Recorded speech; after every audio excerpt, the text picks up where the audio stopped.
Hello everyone, welcome to food travel plan cooking channel. आज आपण बनवणार आहे मस्त एकदम छान अशी दाणेदार खुरसणीची चटणी। त्यासाठी आपल्याला 1 वाटी खुरसणी लागणार आहे, 1 छोटी वाटी शेंगदाणे, 1 पूर्ण अख्खा लसूण, खडा लसूण, त्यानंतर लाल मिरची आणि मीठ।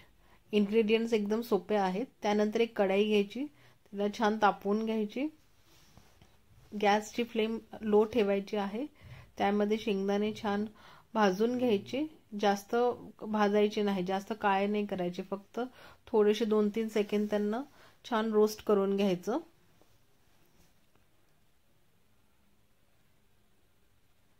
तुम्ही बघू शकता शेंगदाणे छान आपले भाजून झालेले आहे, एका डिश मध्ये काढले। त्यानंतर गॅस ऑफ करायचा, म्हणजे तापलेली कढई आहे त्यामध्ये जी खुरसणी आहे तिला छान रोस्ट करून घ्यायचं, छान भाजून घ्यायचं। 2 ते 3 सेकंदच फक्त अशी हलकीशी गरम होईल अशीच भाजायची, नाहीतर ती कडू लागेल जास्त जर भाजली गेली तर।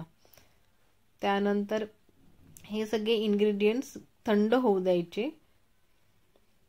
शेंगदाणे आणि खुरसणी जी आपण भाजून घेतली ती थंड होऊ द्यायची।